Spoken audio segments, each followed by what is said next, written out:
Então, tô eu aqui de novo trazendo outro programa sem contexto, e no programa de hoje eu vou finalmente concluir a série de episódios que eu estou analisando, né, fazendo um review basicamente da série documental Psicadélica.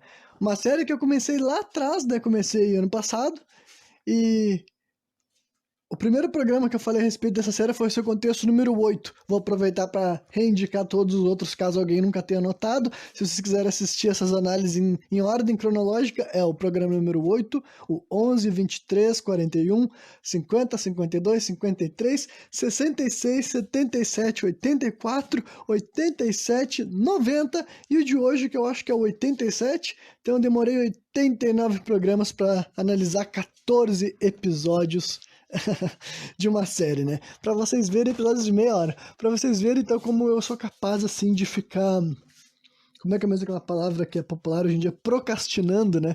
Sou capaz de ficar procrastinando algo durante muito tempo. Mas pra vocês verem que eu levo as coisas até o fim, né? Pra ver como um pouco da minha palavra vocês podem levar a sério. Então, hoje eu vou falar a respeito do último episódio dessa série. Também eu vou dar daí meu review da série como um todo, como eu achei assistir passar por essa experiência bem demorada, né? Com certeza eu não maratonei essa série. Mas principalmente porque eu sabia que eu queria fazer isso aqui, né? Sabia que eu queria analisar. Eu não ia só assistir e depois não ia refletir profundamente. Como eu queria assistir e depois já tentar gravar algo com aquelas informações frescas na cabeça, eu me dei essa liberdade de esperar mais tempo e fazer outras coisas que eu tinha que fazer no meio do caminho, né? Pra me manter...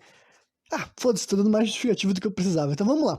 O 14º episódio da série se chamava You Are the Medicine. O que isso quer dizer? Você é a medicina. Então, basicamente, eles vão abordar de várias formas a ideia da psicodelia endógena, sabe? Nossas reações bioquímicas dentro do nosso corpo, as substâncias que nós produzimos, como, por exemplo, coisas que eu já destaquei, o DMT, né, que é uma das substâncias psicodélicas mais poderosas de toda a natureza, e nós produzimos naturalmente, de maneira endógena no nosso corpo. Mesma coisa com os canabinoides, né? Canabinoides são substâncias que estão dentro da maconha, mas a gente também produz os endocannabinoides, gerados pelo nosso corpo, que tecnicamente é a mesma coisa, a diferença é que, em vez de estar vindo de uma planta, está vindo diretamente do teu organismo, né? E talvez várias outras reações bioquímicas que se assemelham bastante a efeitos que substâncias psicodélicas causam no nosso organismo, né? Então, basicamente, é essa ideia, entendeu? De que o nosso corpo produz os efeitos das drogas. Então o que isso quer dizer exatamente, sabe? Que nós somos a medicina, digamos assim, né? Já que essas plantas, essas substâncias psicodélicas sempre foram retratadas como medicina e nós temos os mesmos efeitos do que elas, tecnicamente nós somos a medicina. E é isso aí que eles vão estar discutindo de várias formas, né? Então, desde sempre, assim, a humanidade buscou estados alterados de consciência, né?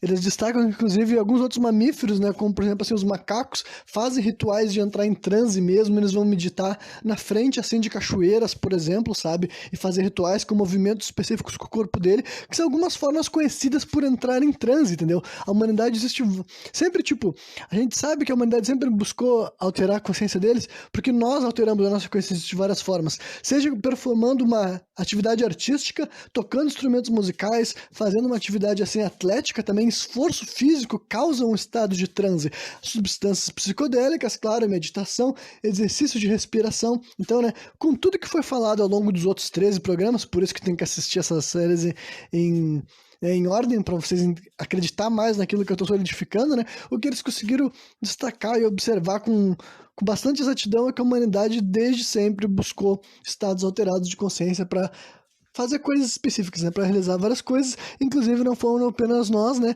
Outros mamíferos fizeram esse tipo de coisa. Aí eles perguntam, então, o que né, as plantas psicodélicas são exatamente nesse momento? Elas são ferramentas, elas são professores, ou será que elas são realmente necessárias? Elas estão aqui só para nos lembrar o que nós poderíamos fazer sem elas, por exemplo, sabe? O que nós podemos alcançar com os estados de transe endógeno, digamos assim, né? Aí, né, e eles vão falando que os transe, quando tu tá em transe, questão assim psicológica, sabe, tua mente tá, tua percepção tá alterada, tá rolando vários efeitos bioquímicos no teu corpo, sabe? E eles destacam daí as coisas que eu já tinha listado aqui antes, né? antes de eu estar lendo essa anotação aqui, né? Que é basicamente atividade física variada, atividade artística, sabe? E que hoje em dia eles conseguem ter certeza que quando um atleta tá performando no altíssimo nível, ele realmente tá num transe, sabe? O cérebro dele tá operando de uma forma diferente, ele tá lidando com a realidade de uma maneira diferente, ele tá interagindo com aquelas questões de maneira diferente. Então, sim, quando um atleta tá performando no nível mais alto dele, correndo mais rápido que ele pode, atirando com mais precisão, jogando o esporte, entendeu? Que seja lá o que ele estiver fazendo, cara, que ele tá conseguindo fazer algo que normalmente outro ser humano não poderia, pode ter certeza que ele tá num transe muito grande. Mesma coisa pro artista, sabe? Um artista que tá performando a parte mais difícil ou mais elaborada de uma música, de uma melodia, realizando uma pintura que necessariamente ele tá muito focado, ele tá muito ali preso naquilo lá. As pessoas estão realmente num estado de transe, o cérebro deles está completamente preso naquela situação, focado, dedicado e, né, liberando várias coisas do corpo dele que está permitindo que ele tenha essa performance de excelência, né? O mesmo vale para meditação e coisas ritualísticas, dança também faz isso. Então, para ver que existem várias maneiras, várias tecnologias, né, vários instrumentos que o ser humano pode utilizar para alcançar esse estado de transe, né? Aí depois eles falam um pouco mais sobre a dança, né? Que dizem que todas as civilizações humanas incorporaram danças, tipo, não existiu, né? Nenhum povo humano que andou aqui pela Terra não criou passos de dança, entendeu? Assim, e daí, né, é outra coisa que eu hoje em dia já tô... Pra mim, eu posso dizer que eu tô muito... Eu aceitei bastante já a ideia, assim. Isso aqui eu sei que tem uma anotação lá adiante, então eu vou ficar me repetindo um pouco, mas tudo bem. Aí a próxima vez que eu falar sobre isso eu sou mais sucinto, já que eu tô dando mais ênfase agora. Mas eu quero dizer que pra mim eu posso dizer que eu super acredito nessa ideia agora vou usar o exemplo mais clichê, a famosa dança da chuva, por exemplo, assim, né? A gente sempre cresceu com a ideia de que os índios, principalmente os nativos norte-americanos de lá, né? Por causa que a gente vê nos filmes, nos desenhos animados, esse comentário de dança da chuva. A gente via esse tipo de ideia e honestamente eu posso dizer que hoje em dia eu concordo, acredito e aceito as danças, entendeu? Então, né, não tô dizendo que, tipo, os índios dançavam e a chuva caía automaticamente. Embora talvez fosse assim, eu não tava lá pra ter certeza, mas eu quero dizer que, tipo, eu acredito que como é sabido que os povos criavam danças específicas para momentos específicos, tipo assim, existem vários passos, várias danças, né, que elas foram analisadas e questões, assim, geométricas sobre por que os passos são feitos de tal forma, eles inclusive relacionaram com os instrumentos que esses indígenas utilizavam, sabe? Falaram que passos específicos eram feitos com instrumentos de sopro, instrumentos de percussão, isso também tinha a ver com outras crenças que aquele povo tinha. Então, basicamente, essas danças que eram criadas com diferentes funções e diferentes, tipo, simbologias, seja para trazer uma chuva, ou para trazer sol, ou para trazer prosperidade, ou antes da guerra, ou depois da guerra, enfim. Para mim, essas danças eles realmente eram rituais, eu acho que elas tinham sabedoria, elas influenciavam, sim, de alguma forma, entendeu? Entra naquela pauta de que eu falei, imagina várias pessoas todas prosperando. Então, sim, na minha opinião, do jeito que eu enxergo a realidade, que eu enxergo essa questão, assim, metafísica da coisa, energética, sabe? Tudo isso daí que eu levo a sério e hoje em dia eu considero coisas reais. Eu acredito, sim, que um grupo organizado de várias pessoas realizando passos específicos, sabe, sob um ritmo específico e vibrando com a mesma intenção, eu acredito sim que isso tem um efeito prático. Eu acredito sim que isso mexe com energias eletromagnéticas que estão ali no ambiente. Eu acredito sim que isso tem um fundamento, sabe? Então, né, uma coisa que quando eu era criança eu levava com a mais pura ficção, justamente porque eu não tinha nenhuma base, e não é o tipo de coisa que hoje em dia as pessoas façam, rituais, entendeu? A gente não tem mais a dança da chuva hoje em dia. O que eu quero dizer é que eu acho que poderia ter, a verdade é essa, entendeu? Refletindo extensivamente sobre essa causa dessas danças, dessas práticas, eu não posso dizer que eu acho que os indígenas estavam errados, eu não posso dizer que eu acho que essas práticas tribais eram sem fundamento, eu acredito sim no fundamento dessas práticas, né? Mas então é isso aí que eles falam, sabe? Eles entram nessa ideia das danças e falam que os movimentos geométricos criados por nossos corpos passam mensagens específicas para o universo, e eu acredito que sim, elas tinham essa função e essa intenção e funcionavam de tal razão, né? Acontecia de tal forma, melhor dizendo assim, né? Aí eles mencionam de alguma coisa fora da parte tribal, que é o estado de Whirling Dervishes, e honestamente eu não consegui encontrar a tradução disso aqui, como é que se chama no português. Mas basicamente, se vocês pesquisarem sobre sufismo, sabe? Que o sufismo, ele é uma doutrina que tem dentro do Islã, mas é especificamente de umas pessoas que eles são tipo assim, eles nem ficam interagindo basicamente, sabe? A vida deles na Terra é só de buscar uma transcendência, digamos assim. E uma das práticas que esses Whirling Dervishes faz é ficar girando para realmente alcançar um estado de transe através daquela tontura que a gente entra fazendo um movimento de giro com o teu corpo, entendeu? Então, basicamente, eles estão dizendo que aquilo ali também, aquela tontura que tu sente, se tu conseguisse Tipo, se tu conseguisse, não, eles conseguem, no caso, né? Tipo, tu, agora que tá me ouvindo, quantas vezes tu consegue gerar sem ficar tonto e sem perder completamente tua cognição e cair no chão, né?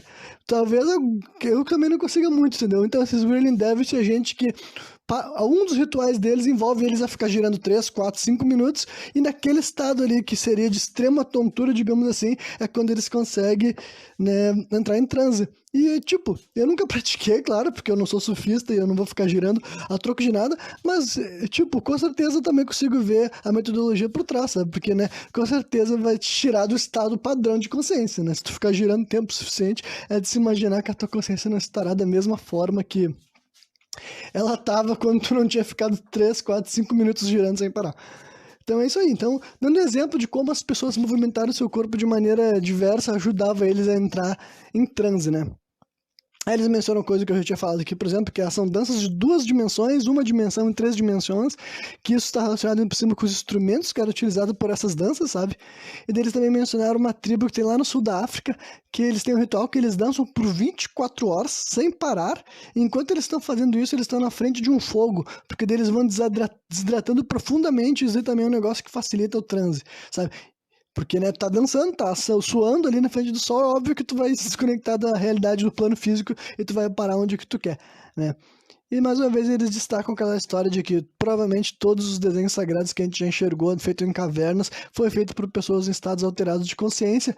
Por que que eles falam isso? É por causa que algumas das coisas que muitas pessoas relatam em estado de transe é o quê? Se encontrar com seres teriantrópicos, né? Seres teriantrópicos são o quê? Entidades que são metade humana e metade animal. Isso é uma coisa que, tipo, muito antes de religiões mais modernas como, né, os egípcios, por exemplo, que tem muito disso, é uma coisa padrão. Se tu vai ver pinturas antigas, né, as famosas pinturas rupestres, né, que tem dezenas de milhares de anos, lá vocês vão ver que tem muitas imagens que facilmente tu consegue associar com uma forma humanoide de algum animal, sabe? Um ser humano com chifres e com garras e coisas desse tipo, né? E daí, além de encontrar esses seres terantrópicos, eles também eles relatavam se encontrar com outras formas de vida diversa, né? E aí eles entram numa coisa que eu já mencionei aqui pra vocês, que é a minha crença. Em vários programas diferentes eu já mencionei isso aqui, sabe? Acho que eles falam que algumas pessoas acreditam que a gente percebe o mundo numa frequência limitada e os nossos estados de transe nos permitem enxergar e sentir as coisas que normalmente a gente não percebe. E é basicamente isso que eu acho, já expliquei isso de várias formas diferentes, sabe?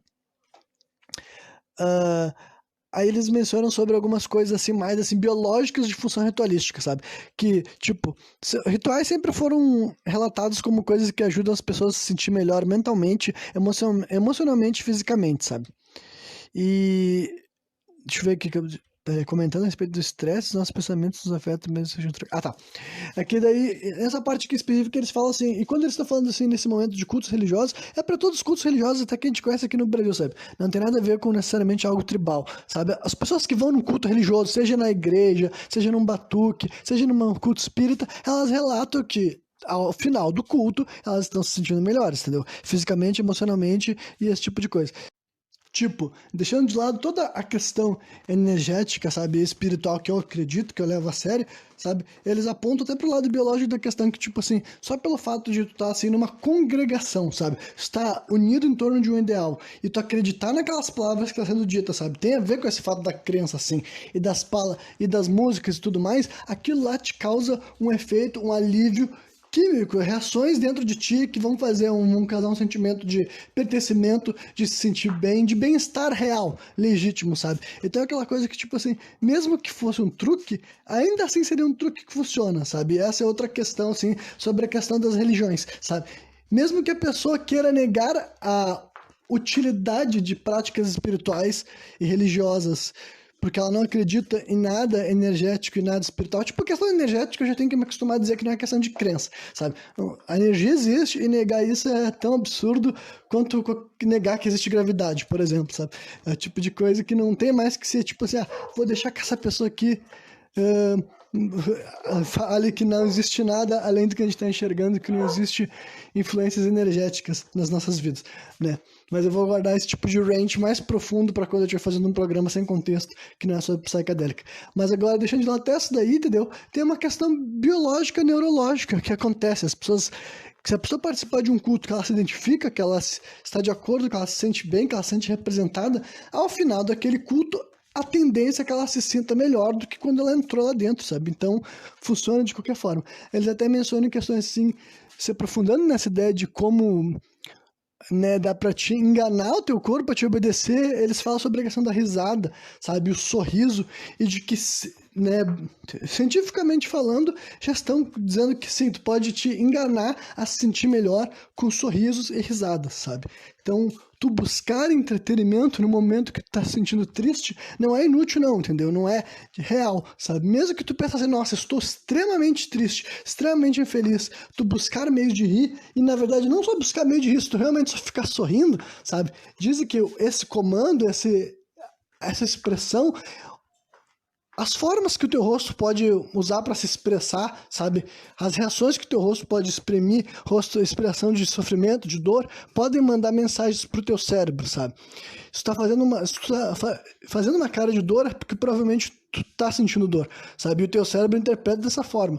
É um bagulho que até eles falaram que tem teste até com Botox, por exemplo. O que o Botox faz? Ele estabiliza, ele faz com que as coisas percam o movimento natural. Então falaram que sim, dá pra te usar o Botox para congelar expressões que seriam de tristeza e isso ajudar uma pessoa no tratamento contra algum problema, como depressão e coisa do tipo. Tá no começo, eles estão estudando, entendeu? Mas eu quero te dizer que isso está sendo documentado pela ciência, sabe?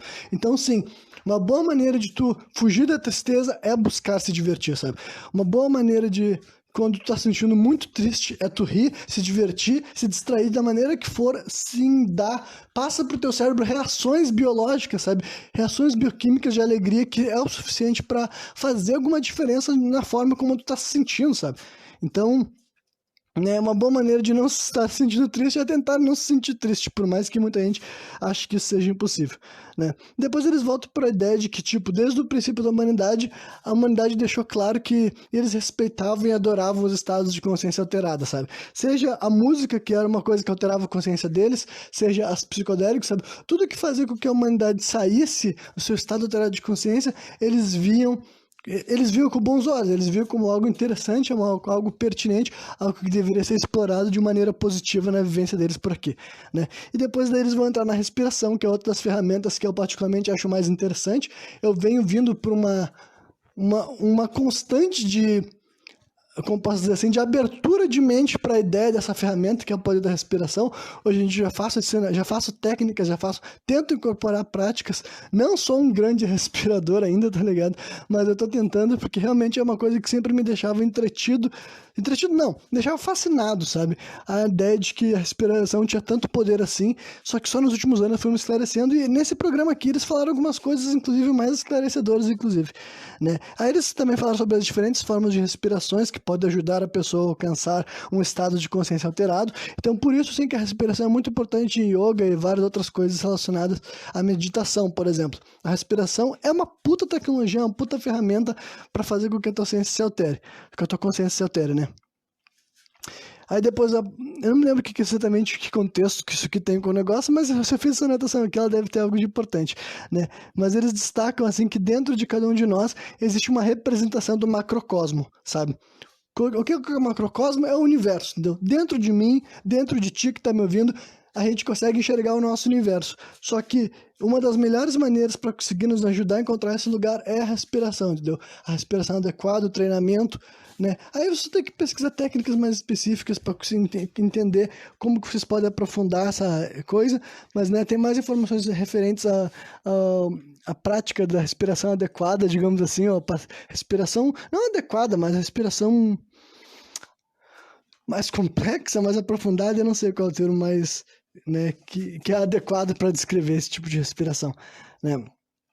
Aí eles falam também assim, numa sociedade que é obcecada por descobertas feitas por ferramentas externas, como, por exemplo, a tecnologia, sabe? A gente é obcecado por encontrar respostas utilizando, assim, o telescópio, utilizando o microscópio, utilizando ferramentas que analisam coisas.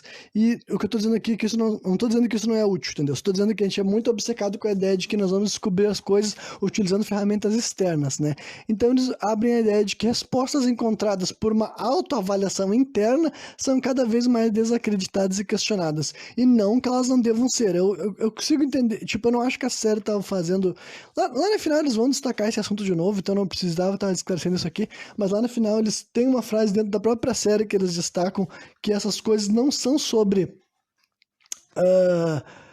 como é que eles falam exatamente? Que eles descreveram bem. Que, tipo, que especulação e a ideia de possibilidades nunca deve sobrepujar as evidências científicas, né? Mas agora, quando faltam evidências científicas para esclarecer certas coisas, esse é o lugar onde está aberto a especulação, e essas especulações que vêm de um ponto de vista interno não necessariamente precisam ser desacreditadas pra caralho, né? Mas eu sei que lá adiante eles vão ter mais sobre isso, então eu não deveria ter falado antes. Me desculpem, eu tenho esse problema constante, né? Quem ouve esses meus programas deve ter se acostumado que eu faço isso, né? Aí eles falam assim: as respostas às dúvidas mais antigas da humanidade, que são coisas como quem sou eu, por que eu estou aqui, o que eu deveria fazer com a minha vida, costumam receber as respostas mais simplistas, sabe? Como ninguém realmente sabe, ou você tem que dar o valor. É o tipo de jeito que a gente responde essas coisas, né? E a especulação a respeito dessas coisas costuma ser mal vistas. Alguém que realmente tente te responder quem tu é e por que tu tá aqui, costuma ser... Nada que seja elaborado a respeito disso costuma ser satisfatório, né? Aí eles comentam que experiências psicodélicas não acontecem para reforçar nossas escolhas e rotinas, mas para nos transformar. Isso daí eu achei muito bom estar reiterando, né? Eles comentam também sobre um festival que é atípico, eu diria, sabe? Que é um festival chamado Burning Man, que acontece lá nos Estados Unidos, no deserto de Nevada, sabe? Numa cidade chamada Black Rock City, né? Nevada é onde fica Las Vegas também, né? Mesmo estado. E daí é um evento muito doido, sabe? Eu nem sei muito como descrever pra vocês, mas pesquisem. Vocês vão ver que é um evento de contracultura, que ele tem toda, assim, uma lógica, e o que acontece lá dentro, o que as pessoas vão buscar lá. É bem difícil tentar descrever para vocês, mas ele é o tipo de exemplo assim, que mostra, né, como existem coisas assim, diferentes movimentos surgindo, assim, questionando, sabe, o padrão de diversão em grupo e eventos em larga escala, digamos assim, sabe? Daí outra coisa que eu achei interessante que eles desenvolveram é o seguinte: numa sociedade que é quase toda vista como consumidores, tipo, quase todo mundo se enxerga como alguém que tá aqui para comprar coisas e gastar coisas e ter acesso a produtos, mesmo que nós ficamos aqui, por exemplo, aqui no Brasil tem sempre aquele discurso de dinheiro não é tudo, sabe? As pessoas gostam de ficar se mentindo sobre isso na teoria, mas na prática quase todo mundo vive pela lógica de consumir, sabe? Justamente porque, adivinha, a gente vive num mundo capitalista e tu não realmente viver com a mentalidade de consumidor no mundo capitalista é muito difícil, sabe? Geralmente as pessoas que realmente não se enxergam como consumidores, elas rompem com o padrão da sociedade, sabe? Caso contrário, não tem como tu dizer que tu não é capitalista se tu tá vivendo pela lógica e os valores te importam e o consumo te importa e tu quer o dinheiro, sabe? No final do mês. Então, né? Porque essa é a verdade, é muito difícil ir contra o capitalismo numa sociedade capitalista, né? Então, geralmente as pessoas que tentam fazer isso de verdade, elas rompem de verdade, né? Então, coisas como assim... tipo, nessa sociedade que todo mundo quase é consumidor, as pessoas usam férias, retiros, plantas psicodélicas e outras substâncias não naturais, no caso drogas que não são necessariamente psicodélicas e remédios, por exemplo, né, para se proteger, entre aspas, da influência dos produtos, sabe? O que eu quero dizer com isso especificamente é tipo assim, digamos que esse conceito, essa lógica capitalista que estamos todos inseridos, eu também, sabe? Ainda assim, por mais que nós vivemos nela e nós aceitamos ela, sempre tem partes tuas que estão conflitando com aquilo lá, justamente porque ninguém quer ser exatamente isso, sabe? Ninguém quer, digamos assim, tu não quer enxergar as pessoas pelo valor monetário, tu não quer enxergar a ti mesmo pelo valor monetário, ninguém quer ser isso daí porque tecnicamente não é uma coisa necessariamente do interior do ser humano, sabe? É uma convenção cultural social que a gente está inserido e a gente faz parte, né? E quando eu digo produto, eu não tô falando essas coisas que tu compra. É até assim, o comercial, a propaganda, as imagens, todas essas coisas que assediam nossa cabeça, em parte a gente sempre acha que a gente quer ver, mas quase todo mundo enxerga, tipo assim, a vontade, tem o desejo de algum momento, sabe, se desvincular dessas coisas, seja através de umas férias, de um retiro, sabe, eu quero parar de ver essas coisas que eu tô sempre vendo, sabe, experiência psicodélica que tem muito isso de tu querer se associar e se vincular e com outros pensamentos que talvez tu não tenha geralmente, sabe, tipo assim, Aquela velha história de que muita gente que tá várias vezes presa na rotina dele, quando eles usam uma substância psicodélica, eles vão parar para um lado assim de, pô, tô enxergando outros valores, as coisas que eu acho que são as mais importantes estão parecendo menos importantes, sabe? Então, sempre tem essa noção, essa tentativa. E para vocês terem uma ideia, não é só nós aqui na vida urbana que achamos que a gente tem que se desvincular de certas coisas da nossa volta. Outros povos de antigamente também achavam que eles tinham que se desvincular do que eles estavam enxergando, só que a diferença é que como eles já estavam num mundo muito mais natural, o que eles queriam se desvincular era do mundo inteiro, digamos assim, sabe? Agora, vou ser um pouco mais específico, eles falam sobre o povo Kogi, sabe? O povo Kogi é uma espécie de tribo que eu não sei exatamente de onde que eles ficam, mas vocês podem pesquisar assim, Kogi, K-O-G-U-I, sabe? Eles têm um ritual que eles passam 9 anos no escuro, sabe? Entendeu? Não é 9 dias, é 9 anos. Eles vão viver 9 anos na escuridão. Por que que eles vão viver 9 anos na escuridão? Porque assim como a gente tem um pensamento aqui pós-moderno que diz que a gente tem que se afastar tipo assim, da cultura urbana, sabe, de vez em quando, da lógica capitalista, lógica de mercado, do dinheiro, do número, do produto, do comercial. A gente tem que se afastar dessas coisas pra gente se lembrar que a vida não é só o comercial, só o dinheiro, só essas coisas, e tem coisas mais importantes aqui. Esse pessoal que já vive numa situação mais afastada, ou melhor, não tem nem contato com essa vida urbana, quando eles querem se desvincular do terreno, é se desvincular, sabe, do que tu enxerga. É simplesmente tipo assim, eu vou parar de me importar com as aparências, com o que eu vejo, com tudo. Eu vou me conectar com o meu ser de dentro real, e para isso eu não vou nem usar mais a minha visão. Eu vou viver no escuro, na completa escuridão. Então, eles ficam 9 anos assim no escuro, e daí eles falam que essa daí é o exemplo mais radical que eles conheçam assim, mas não era o único, sabe? Falaram que os egípcios tinham as pirâmides que eram em sua maioria escura, e era para tu andar lá no escuro sim, entendeu? Porque acreditava que no escuro tu vai ficar mais assim, tu vai enxergar melhor, sabe? Eu tô tentando fazer uma simplificação, sabe? Aí, tipo assim, os gregos e os romanos também tinham as catacumbas, que eu já destaquei isso em vários programas, entendeu? Que hoje em dia é bem sabido que vários rituais específicos que os gregos e os romanos faziam, que eram mais, assim, excêntricos, sabe? Que eram os rituais mais tribais que eles realizavam, era dentro de cavernas, dentro, assim, de catacumbas, que eles falam, assim, que é realmente, assim, um lugar de escuridão, e cada vez mais essa noção de que a escuridão é o lugar onde tu vai para descobrir quem tu é aceita, sabe? Então, assim como nós achávamos que nós tínhamos que nos afastar da nossa vida real, entre várias aspas, né?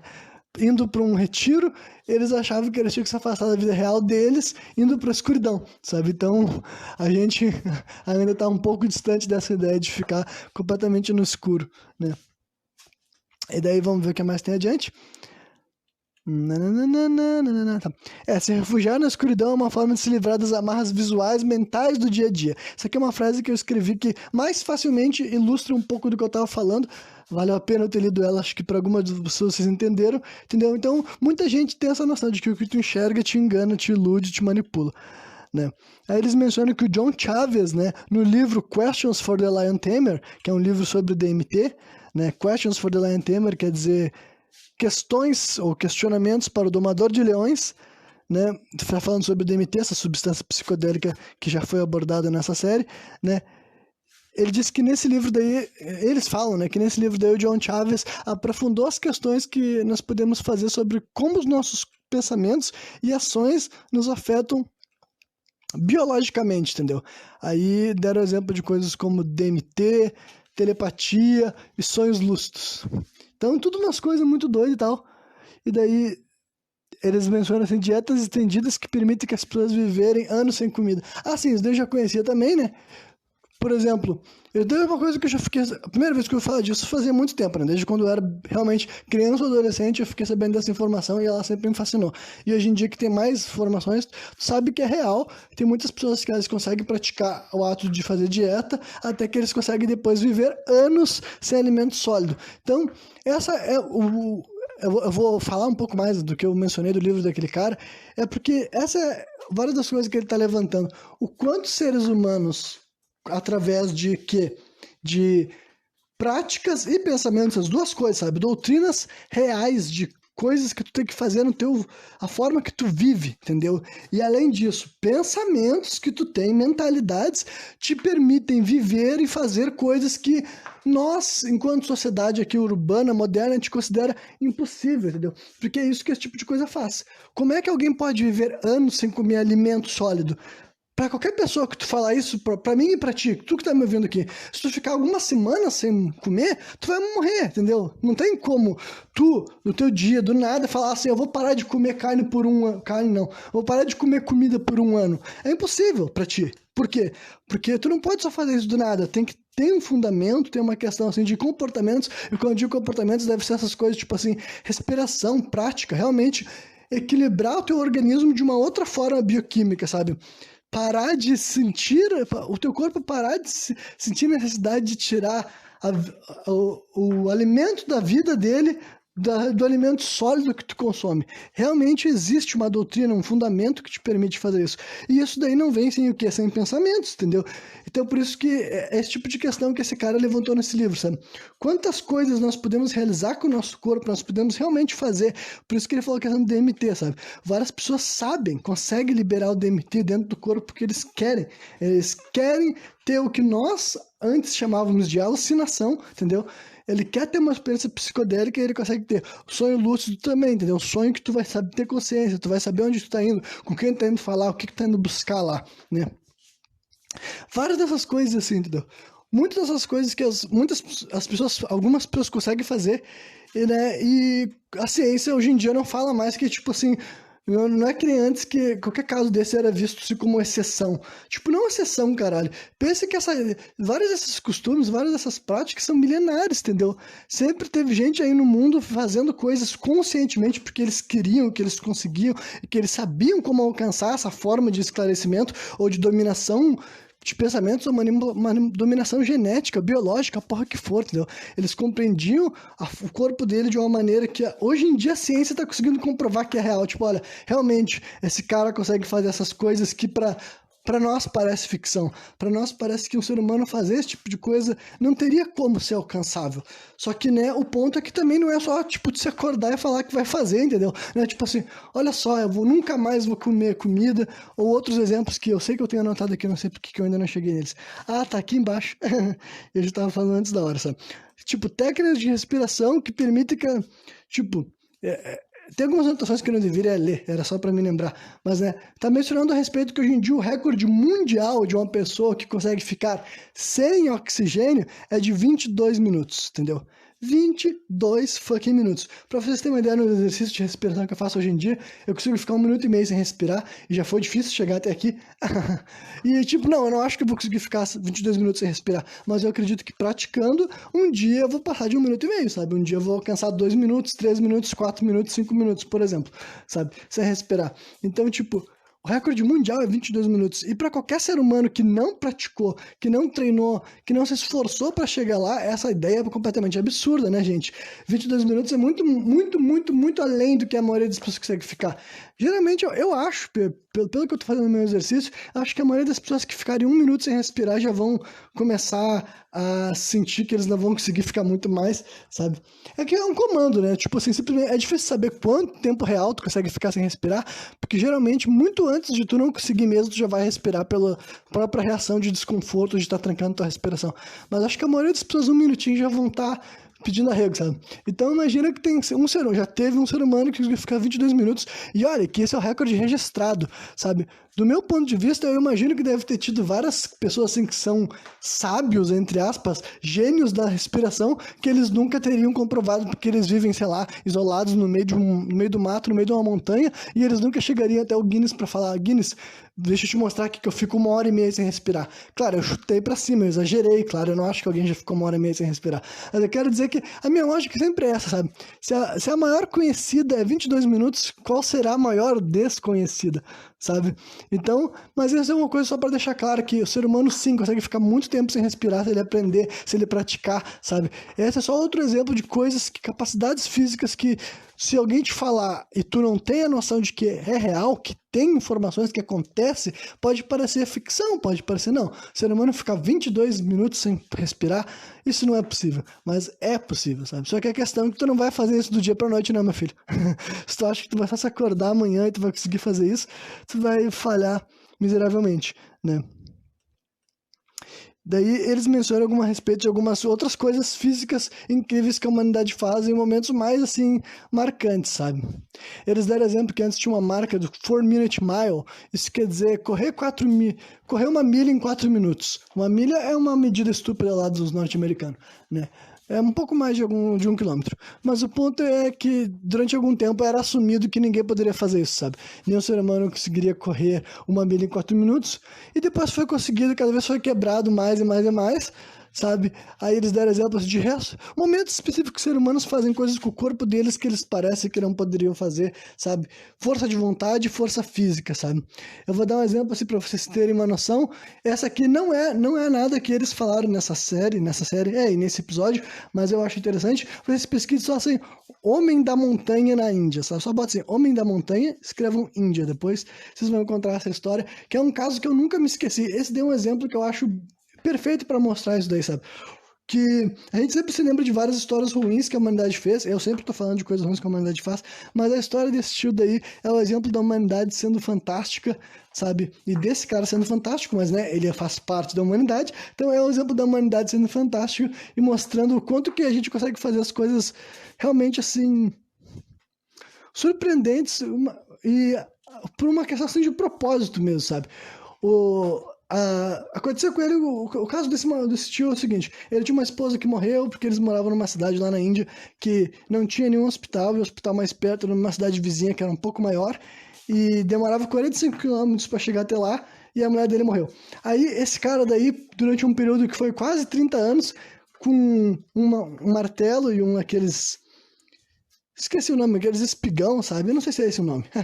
Que é aqueles pregão grande que tu bate com o martelo atrás dele para ir quebrando pedra, sabe? Com esses dois instrumentos daí, ele abriu realmente uma montanha que tinha nessa região durante quase 30 anos, né? Ele demorou 30 anos para atravessar uma montanha inteira só com o martelo e espigão, ele sozinho e mais ninguém, sabe? Ele fez isso porque ele queria abrir aquele caminho e hoje em dia a distância da cidade dele até essa cidade daí vizinha, onde tem um hospital, é de 15 quilômetros. Então ele diminuiu 30 quilômetros de viagem sozinho, só porque ele abriu uma montanha ao meio, sabe? Então ele literalmente abriu uma montanha, sabe? Ele é o cara que fez isso sozinho por esforço, por determinação, por objetivo, aquilo que ele decidiu que ele ia fazer, sabe? Então a humanidade consegue fazer várias e várias coisas assim que tu olha e tu...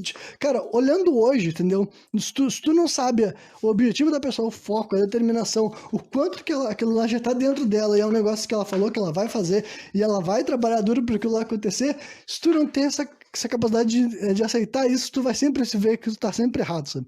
Se tu acha que as pessoas, tipo, se tu tem muitas crenças limitantes a respeito da humanidade, porque a verdade é essa, cara, a humanidade faz muita coisa bosta, mas a humanidade faz muita coisa incrível, assim, que tu fica, caralho, mano, que loucura. Isso deu um exemplo, sabe, de a longo prazo de uma construção e uma história que eu acho que é fascinante, acho que se enquadra nessa ideia de a humanidade fazendo coisa que parece muito além do que o ser humano teria feito, sabe? E daí, né, tem uma frase aqui que eu também deixei anotada que acho que tem a ver com isso, sabe? O espírito humano quebra barreiras de convenções e restrições, muitas vezes com propósito, né? O propósito, no caso, é a ideia de que tu tem um objetivo, sabe? Tu não tá fazendo aquilo lá por um instinto, que nem esse tio dele, por exemplo, entendeu? O objetivo dele era diminuir a distância para que outras pessoas não morressem que nem a mulher dele. Era isso que ele queria, isso que ele fez, porra, né? Aí depois eles vão para um discurso que diz o seguinte, ó: aqueles que realmente anseiam por viver e experimentar tudo que esse plano oferece, no caso aqui a Terra, né, sentem isso porque não sabemos quais das coisas que interagimos nesse plano são únicas a ele. Esse daí é um bagulho que eu já comentei pra vocês que eu sinto às vezes, sabe, que tem várias coisas que eu quero ver, quero experimentar, quero sentir, e isso é uma coisa interessante, sabe, realmente eu não penso muito na ideia de que talvez tenha coisas daqui que são únicas à Terra e depois que tiver em outros planos essas coisas não farão mais parte, então é bom aproveitar aqui porque no outro lado não vai ter. Isso daí também é uma ótica interessante das coisas, né? Depois eles passam assim para as experiências de quase morte, né? E experiência de quase morte, as experiências que fizeram com que as pessoas conseguiram aprender com isso. Ah, tá. Que é basicamente testes, entendeu? Que foram feitos com essas pessoas que passaram por experiências de quase morte, inclusive neurológicos e tudo mais, né? Uma coisa que eu acho que eu já tinha comentado em algum momento nos programas dessa série psicodélica é essa ideia de que uma das substâncias que o cérebro libera nesses momentos é o DMT, entendeu? Então, mais uma vez, mostrando que o DMT interage, e hoje em dia estão descobrindo um pouco mais de por que o DMT é liberado nesses momentos, sabe? Em primeiro lugar, eu vou ir por parte aqui, né? Eu vou seguir meu roteiro, melhor dizendo. Né? Eu tenho que destacar, né, que as experiências extrasensoriais que as pessoas sentem nas experiências de quase morte são parecidas com as experiências que as pessoas têm com psicodélicos, sabe? Então, é curioso que no momento que tu tá morrendo, digamos assim, tu enxergue, tu sinta, tu veja coisas parecidas com pessoas que estão consumindo psicodélicos. No mínimo, eu acho que mostra alguma semelhança, e essa semelhança provavelmente é o DMT, sabe? E depois aí tem a ideia do inconsciente coletivo, sabe? Que, tipo, eu já mencionei aqui várias vezes também, entendeu? Em programas que não são sobre essa série, de que tem gente que acredita que há um mundo das ideias, um mundo do inconsciente que nós todos podemos visitar igual, sabe? Não é uma coisa individual que eu e tu estamos criando, sabe? E por que tem gente que acredita nisso, que defende isso? Porque, tipo assim, várias noções foram vistas em vários lugares do mundo, mesmo que parece que elas não tinham relações, sabe? Vou dar alguns exemplos. Essa ideia de pessoas se transformar em animal é um negócio meio que uma cultura global, sabe? Pessoas sentirem que visitaram um passado, sabe? E quando eu digo visitar o passado, várias vezes são reinos mitológicos e visões mitológicas de coisas que ela não conhece, sabe? Pessoas sentem que já viram, que já sentiram, quando eles estão passando por experiências psicodélicas, seja experiências de quase morte, ou porque eles estão usando uma substância psicodélica mesmo, ou eles entraram num transe, várias pessoas sentem que enxergaram, que viram coisas assim, que tipo, depois eles vão ver que, pô, isso daí é uma mitologia de um lugar que eu nunca vi, que eu nunca estudei, um passado de um lugar que eu nunca estive, sabe? Então, muitas dessas coisas assim batem, independentemente de onde que tu tá, quem tu seja, sabe? Tu pode ter acesso a uma coisa que aparentemente, sabe, tu não teria por que ter, mas outras pessoas também vêm, sabe? Então, essa ideia do inconsciente coletivo, muita gente levanta regularmente de época em época, né? Aí eles voltam para a ideia do experiência de quase morte, daí eles falam o seguinte, que 1 a cada 5 pessoas que tem, assim, uma parada cardíaca daquelas que eles precisam ser ressuscitados, sabe? Aquelas que chegam a morrer, digamos assim. 1 a cada 5 pessoas relata alguma espécie de visão de quase morte, sabe? Se encontrar com uma entidade, enxergar-se fora do corpo. Enfim, experiências realmente que pode ser assim, de bater um papo, aprender algo sobre si, voltar com uma nova mensagem de vida, sabe? Experiências psicodélicas, sabe? 1 a cada 5 pessoas. Né? Daí eles levantam aquela pergunta que a gente tinha feito antes, né? Por que a morte traz uma experiência similar à psicodelia? Daí depois eu vejo, eles mostram assim uma pesquisa feita por uma mulher na Universidade de Michigan, sabe? Uma pesquisadora de Michigan, relatou que ela tem descoberto que alguns roedores mostram um crescimento de atividade cerebral cerca de 30 segundos após sua morte clínica. Aí é um bagulho que eu sou obrigado a achar extremamente fascinante, né? Então, várias coisas diferentes começam a acontecer no cérebro da pessoa quando ela tá morrendo, depois que ela morre, inclusive. Tipo, antigamente a gente assumia que a pessoa morreu e o cérebro parava de funcionar. Agora já tem gente falando que não, na verdade, quando tu morre, depois que tu morreu, o cérebro tem um pico estranho de atividade que a gente não sabe muito bem o que tá acontecendo ali, mas por que acontece, sabe? E eu tenho algumas teorias, eu não sei se eles realmente falam isso aqui na série, isso foi o que eu preenchi com a minha criatividade, eu vou ter que ver o que minhas anotações falam, né? Aí também, deixa eu ver aqui, falar sobre as ondas gamas emitidas em diversos pontos do nosso cérebro simultaneamente, criando uma ligação neural com maior profundidade e nível de insight. Ah, tá.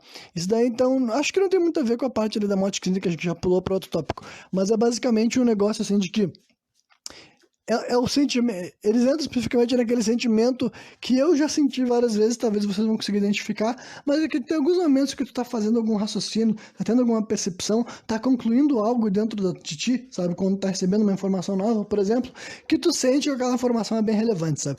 Eu, particularmente, já senti isso várias vezes, que quando eu tô aprendendo algo que eu sinto que aquilo lá vai ser, tipo, eu vou falar muito isso ainda, eu vou ouvir muito isso, eu vou ler mais sobre isso. É quando tu realmente sente que tu tá chegando a uma conclusão significativa sobre alguma coisa. E daí, esse sentimento não é único a mim, sabe? É um sentimento que é descrito na palavra eureka, ou aquele ahá, sabe? É a pessoa estar assim, nossa, finalmente entendi algo que para mim é importante, que eu queria entender, sabe? E dizem que outra coisa que estão descobrindo com testes neurológicos é que, né, há uma grande emissão de ondas gama, que são o nível mais elevado de frequência que o cérebro humano pode emitir nesse momento específico, sabe? Então, realmente, cara, quanto mais a gente vai vendo sobre essas questões neurológicas, na minha opinião, nada disso, assim, contradiz, assim, noções espirituais, sabe? É simplesmente a gente vendo que o nosso cérebro é uma ferramenta que lida muito com coisas que nós catalogamos como espirituais ou sobrenaturais, sabe? Esse cérebro é muito feito para isso, sabe? Ele é totalmente programado para essas experiências e tudo mais, né? Aí aparece o tal de Rick Strassman, que é um cara que escreveu aquele livro DMT, a molécula de Deus, sabe? Uma molécula de alguma coisa do tipo assim, sabe? E ele explica que ele acredita que essa atividade neural que acontece ali, deixa eu ver se... Ah, não, ele volta... Aí tá, pelo jeito voltou pro assunto de experiência de quase morte, sabe? Mas ele acredita que aquela experiência que acontece no cérebro das pessoas e dos que estão rolando após a morte, sabe? 30 segundos depois da morte. Eu sei que no exemplo ali da mulher tá falando de roedores, mas em primeiro lugar, para quem não sabe, os usam roedores porque dizem que as reações no corpo e no cérebro dos ratos é muito mais parecido com a nossa do que as pessoas falam. Em segundo lugar, tipo, eu imagino que deve ter mais gente descobrindo, ficando atento ao fato de que o cérebro humano tem alguma reação, libera alguma descarga no momento da morte, e justamente por causa dessas experiências de quase morte, sabe?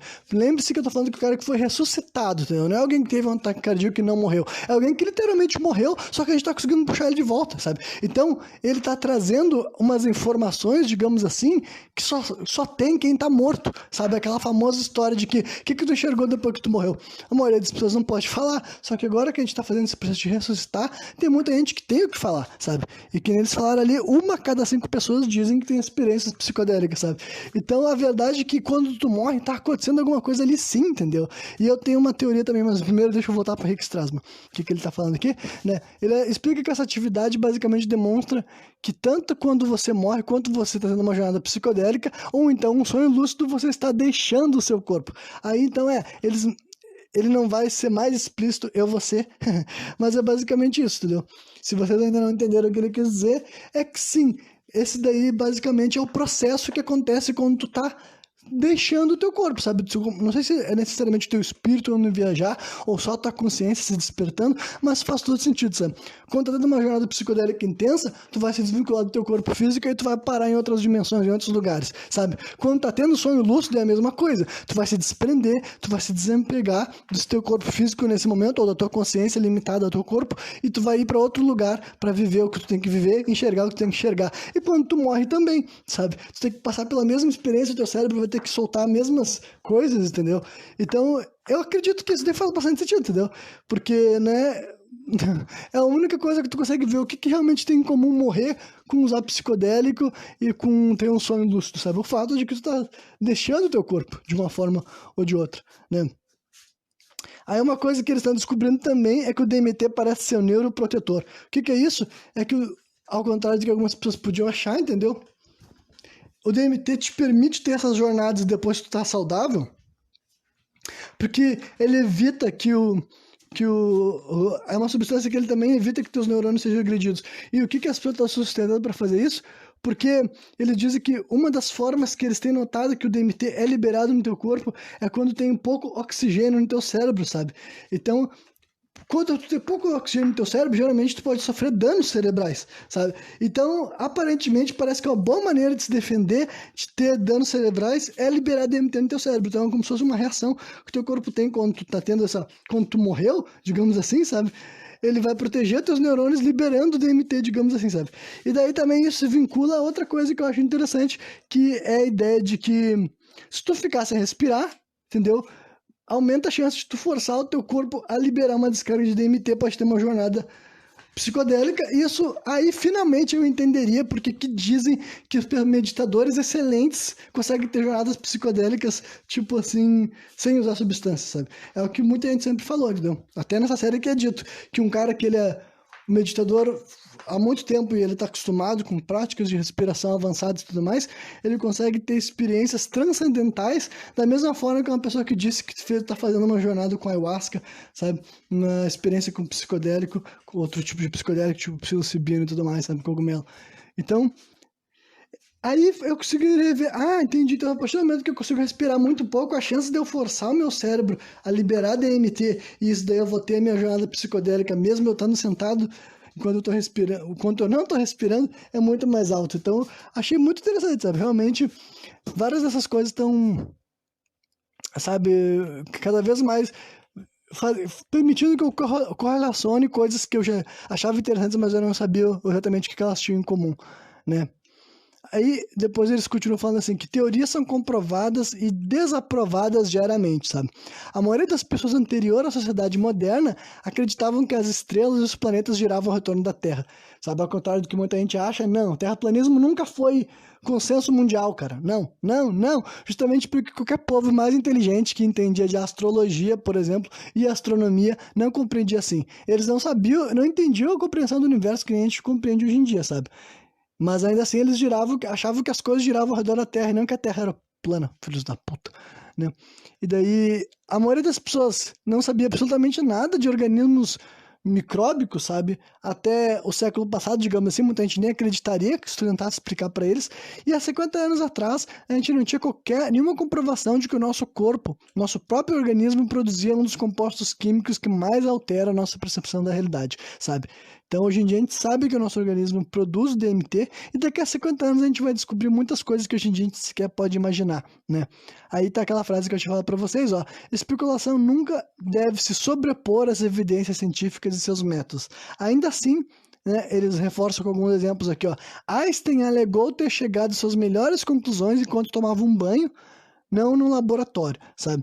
Steve Jobs, né, que vocês devem saber quem é, e Francis Crick, que é um dos dois caras que descobriu aquele formato famoso do DNA. Se você pesquisar o DNA, vocês vão ver aquela hélice dupla, sabe? Quem descobriu que o DNA tem essa forma daí e tudo mais, é um dos caras que descobriu isso e tudo mais, é esse Francis Crick. E tanto o Steve Jobs quanto o Francis Crick declaram que as descobertas deles, os avanços deles foram feitos quase sempre quando eles estavam sob influência de psicodélicos, né?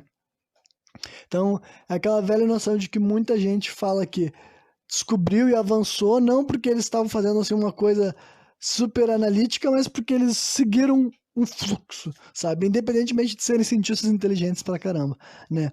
Aí eles mencionam também sobre os monges que realizam uma viagem de 3 dias nas montanhas do Himalaia, sem comida e sem água, e após o segundo dia eles dizem estar se conectando com seus antepassados e outros seres. Aqui também eu vou fazer questão só de destacar que, tipo assim, pra mim isso daí deve ser a forma mais prática de fazer esse tipo de coisa.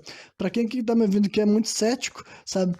Tu não precisa ser cético ou não pra descrer nessas coisas necessariamente, mas, pô, tenta se colocar nessa posição, sabe? Realmente, pra começar, ficar 2 dias no meio de uma montanha escura, sem se alimentar e sem beber, sem se comunicar com ninguém, com certeza deve forçar uma facilidade que a pessoa se conecte com outras coisas, sabe? Além da vida terrena. Porque eu acho que a comida, com certeza, é algo que te faz crer e estar na terra, digamos assim, sabe? A água também dá pra se dizer que sim, né? Mas a comida principalmente. O fato de tu não estar se comunicando com ninguém, tu não vai ouvir a voz de ninguém, todas as coisas que tu vai ver são na natureza. Cara, e a parte de ficar, tipo, numa montanha durante a noite também, durante 3 dias no total, né? Mas com certeza a partir do segundo, tu já deve estar se lidando com a tua realidade de outras maneiras muito diferentes, né? Porque deve ser uma forma, eu consigo ver que jejuar e essas meditação extensa, ainda mais nesses períodos, nesses locais de escuridão e reclusidade, sabe? Reclusão, acho que é melhor, né? Eu acredito que essas coisas devem ter efeitos, assim, bem palpáveis, né? A diferença é quantas pessoas teriam coragem e capacidade de ficar 2 dias sem se alimentar, no escuro, numa montanha, e não surtar, não sair correndo, morrendo de medo e tudo mais. Então essa daí é outra coisa que dificulta as pessoas poderem testar isso na prova, e quando eu digo as pessoas, eu tô me incluindo também, né? E por fim, também acho que eles mencionaram o Wim Hof, acho não, tenho certeza que eles mencionaram o Wim Hof, mas eu não sei se foi a última coisa que eles falaram, sabe? Que recentemente eu falei do Wim Hof num programa sem contexto que não é sobre isso, né? Que é basicamente um desses caras que ele é um dessas seres humanos vivos hoje em dia que ele tem umas capacidades, eu não sei se são neurológicas ou biológicas, sabe, que aparentemente parece ficção, mas ele tá sempre querendo mostrar e ensinar e passar adiante os negócios dele, sabe? O ponto é que ele consegue, sabe?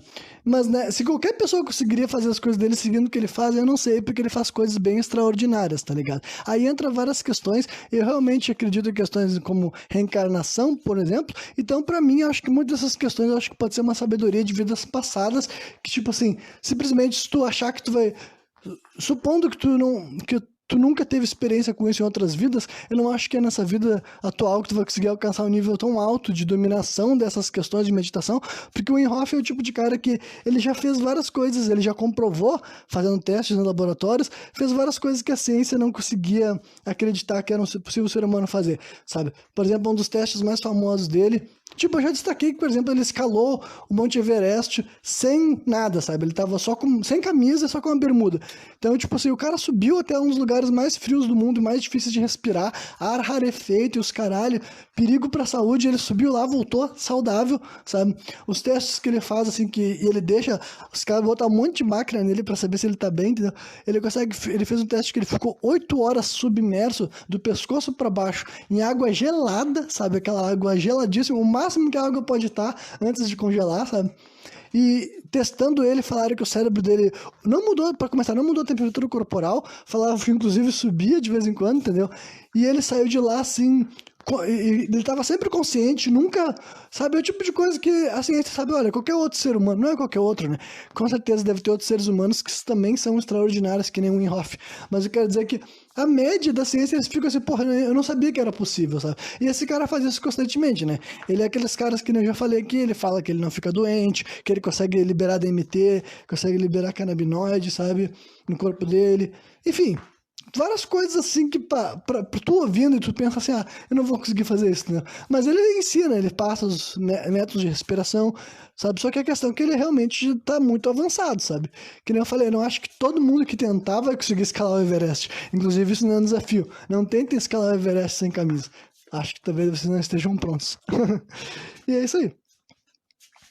E daí, por fim, eles fazem algumas conclusões que é basicamente o seguinte. Eles perguntam assim, não será possível que essas maneiras de ficar alterados sem a necessidade de ingerir alguma coisa, uma substância psicodélica no caso, não são apenas formas de ficar chapado, mas sim meios de desbloquear nosso cérebro do dito default mode, sabe? Que esse default mode eu acho que eles falaram lá no começo dessa série, que é basicamente o famoso formato padrão. Hoje em dia a ciência assume a ciência da psicologia mesmo, a psicanálise, eu acho, sei lá, não sei se é psicologia, psicanálise, porque, né, psicologia e psicanálise nem são exatamente ciências, daí que já abre um debate, mas eu vou guardar isso aqui para outro assunto também, né? Mas basicamente do jeito que a gente compreende o nosso cérebro hoje em dia, a ciência, acho que talvez até seja neurológico, sabe?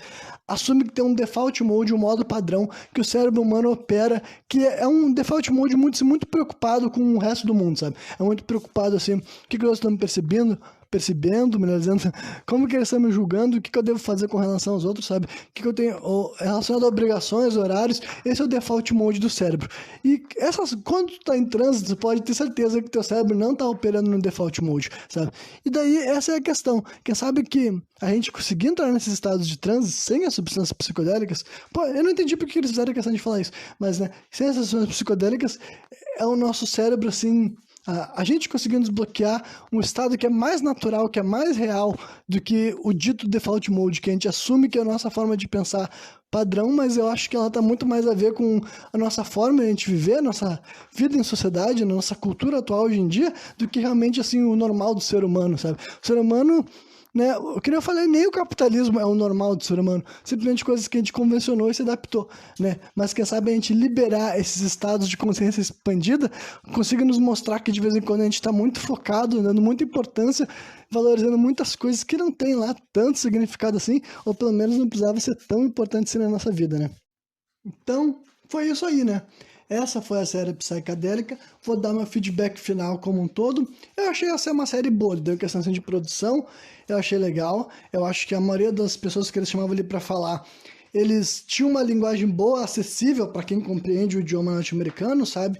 Era um negócio tranquilo de entender as mensagens que eles estavam passando. Não tinha um jargão muito científico, ao mesmo tempo que eles estavam trazendo pessoas dessas áreas, sabe? Era sempre gente com alguma espécie, sempre não, né? Mas em sua maioria gente com alguma espécie de especialização, sabe? Um pós-doutorado ou algum doutorado, pessoas que tinham embasamento para defender o que eles defendiam e sabiam até argumentar e expressar coisas boas. Nem 100% do que eu ouvi tinha alguma serventia para mim, algumas coisas não eram argumentações muito boas, eram algumas linhas de raciocínio que eu não conseguia validar tanto assim, e tanto é que na hora que eu ia falar para vocês, eu mudava o discurso, porque eu achava que aquilo ali não era algo muito palpável para as pessoas compreender, mas ao mesmo tempo também o que me deixou mais satisfeito ainda com essa série é que realmente eles entravam em alguns assuntos que são quase, tipo assim, quase brisas, na minha opinião, sabe? Não quase brisas, porque é coisa assim que não tem fundamento, tem fundamento, mas eu quero te dizer que é muito das coisas que eu me sinto confortável para compartilhar, porque, né, eu não sou um cientista, eu sou um cara aqui conversando e expressando como que eu enxergo o mundo e como que eu acredito que as coisas funcionam, sabe? Mas agora lá, gente que é acadêmico fala desses assuntos, dá pra ver que eles estão com a cabeça aberta mesmo, sabe? Então uma coisa assim que, né, eu posso dizer assim que pra quem não tem qualquer noção de substâncias psicodélicas, eu não acho que é a melhor série, sabe? Eu acho que essa aqui é uma série já pra quem já tem, assim, um certo conhecimento, já leu sobre substâncias psicodélicas, já viu outras coisas, foi pensando a respeito, foi construindo uma certa ideia, e depois disso ele quer saber mais a respeito ainda, que é tipo assim, pô, alguns elementos históricos, culturais, origem das substâncias, porque aqui eles chegam numa parte que pra mim é muito importante que a gente fale quando tá falando de substâncias psicodélicas, que é realmente por que que elas foram parar na vida humana, sabe? Por que que as pessoas começaram a usar. E são coisas que eu já falei aqui, porra, na minha opinião, eu consigo enxergar hoje em dia que essas substâncias têm esse caráter, assim, de ser verdadeiros professores, sabe? Eu consigo acreditar, assim, nessa visão de que essas plantas chamaram as pessoas, realmente atraíram, sejam através de sonhos lúcidos, chegam através de vibrações, de mensagens, de coisas assim, de guias espirituais que levaram essas pessoas a encontrar essa substância. Para mim é bem óbvio que a humanidade não aprendeu a utilizar os cactos, os ácidos, os cogumelos a troco de nada, sabe? Porque chega na explicação da ayahuasca, que para mim sempre é a mais simples de explicar, sabe? A ayahuasca é uma bebida que te faz durante 3 ou 4 horas ter uma jornada espiritual fortíssima, se encontrar com entidades, porque tipo é que tá, é isso que essas pessoas falam, entendeu? Eu não tô trazendo só a visão moderna do que é usar droga, eu cresci num mundo que falava que usar droga é ficar alucinando, vendo coisa, eu cresci nesse mundo, só que agora, tá, sempre foi assim? Não, não foi sempre assim. Elas eram utilizadas em rituais, comunicação com entidades, com divindades, e eles acreditavam, as pessoas acreditavam. E no que eles acreditam nisso? Por que esses povos acreditavam nisso? Porque tem um fundamento, né? Um fundamento que até hoje em dia os cientistas modernos, que são pessoas que não necessariamente eram religiosas, mas eles começam a pesquisar os cogumelos, eles começam a pesquisar o DMT, que é a substância que tem na ayahuasca, sabe? Esqueci de dizer o argumento sobre por que a ayahuasca é uma comprovação clara para mim de que é uma sabedoria superior, é aquela velha noção, quer dizer, não tão velha, mas é aquela noção de que, tipo, a ayahuasca é uma combinação de uma raiz e... deixa eu me lembrar outra planta, um cipó, é isso? Não tenho certeza, cara. É uma raiz e uma... Eu sei que são 2 plantas diferentes da floresta amazônica, uma delas eu sei que é uma raiz, e eu posso estar errado, e outra delas é um cipó, eu também posso estar errado, entendeu? Mas são 2 plantas específicas que combinadas, elas te dão uma jornada única, que é o DMT bebido, a ayahuasca, em vez de ser ele fumado.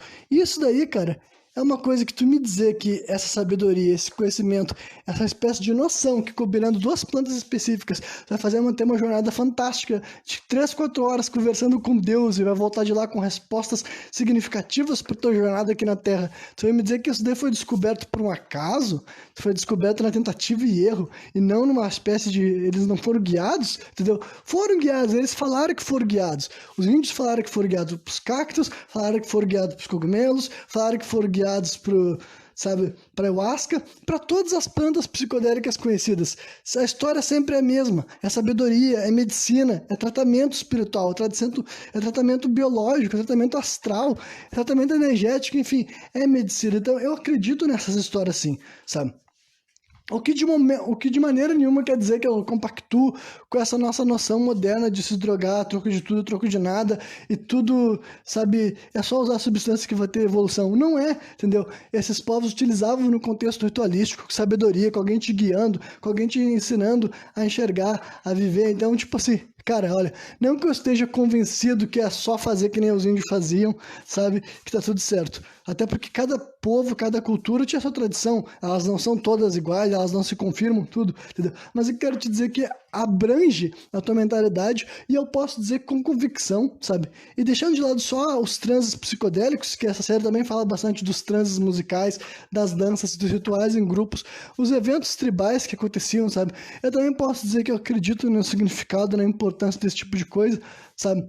Então, o que eu posso dizer agora, hoje em dia, com 100% de certeza, é o seguinte: eu tenho certeza absoluta que estados alterados de percepção são importantes para a humanidade. Isso não quer dizer que a humanidade nunca deve estar sóbria. A sobriedade é importante. A sobriedade faz parte da nossa vivência aqui na Terra. A única coisa que eu não concordo e eu não tenho como validar é a ideia de que tu sair do teu estado de sobriedade com propósito, com intenção, com objetivo, com finalidade, mesmo que seja regularmente, entendeu? Mesmo que seja em momentos específicos do teu dia, sabe? Enfim, eu não tenho como dizer que isso daí não serve pra nada, porque serve, entendeu? A humanidade sempre viu que serventia, sabe? A humanidade nunca achou que entrar num estado de transe com música, com dança, com esforço, com substâncias psicodélicas no ritual, sabe? A humanidade nunca disse que isso daí era errado. Muito recentemente que a gente começou, isso foi convencionado a troco de quê? Tirado do rabo, cara. Em parte eu sei quais são os fundamentalismos, mas eu não quero começar com uma crítica religiosa ou moralista do nada agora aqui no final, sabe? Realmente eu quero acabar numa nota alta. É isso que eu tenho pra dizer pra vocês. É o seguinte, olha. Estar sóbrio o tempo inteiro não é necessariamente a melhor decisão, entendeu? Então eu realmente acho que tem sabedoria para aprender com essas plantas, tem sabedoria que aprender com o passado que a humanidade já teve com essas substâncias e vai acontecer, entendeu? Eu vou esperar a revolução psicodélica, um dia eu terei mais jornadas psicodélicas que até hoje em dia eu não tive, entendeu? Desde que eu comecei a gravar podcast, a única substância psicodélica que eu já usei é a maconha, mas a maconha é outra parada, é outra jornada, não é tão intensa. A maconha é uma professora mais branda, sabe? É uma professora de perspectiva, sabe? Não é uma substância que te faz ter uma legítima e verdadeira jornada psicodélica assim tal. Pelo menos não a quantidade que eu consumo e não a qualidade que eu consumo, né? Mas um dia que eu tiver experiências eu também vou relatar, eu vou fazer com propósito, eu vou fazer com intenção e com certeza eu vou ter algo bom para compartilhar. Ao mesmo tempo também que eu não gosto de ficar vexaminando, eu não tô querendo dizer que se tu que tá me vendo aqui utilizou ou utiliza drogas para curtir, eu não acho que tu seja um demônio, entendeu? Eu só tô te esclarecendo eu só tô te informando que saiba que não necessariamente a humanidade sempre viu drogas como zoeira, curtição, quando sinônimo de estar fazendo algo errado, sabe? A humanidade tem vários povos diferentes que têm passado com substâncias psicodélicas e várias relações, e a maioria dessas relações eram sim ritualísticas. E vários desses povos utilizavam das duas formas também, entendeu? Vários desses povos usavam substâncias de maneira recreativa, digamos assim, era cultural que as pessoas fizessem uso de certas bebidas, ou de certos fumos, ou de certas plantas, ou de certos cogumelos na vida deles no dia a dia, sabe? Mas também era comum que aquela planta também tivesse um caráter religioso, ritualístico, sabe? Para celebrar, para festejar algo, para consagrar algo. Então é isso aí, entendeu? Posso dizer que foi legal. Quem ouviu todos os programas da série Psicadélica, espero que tenha curtido, sabe? E qualquer dia eu tô de volta novamente, trazendo mais um programa sem contexto.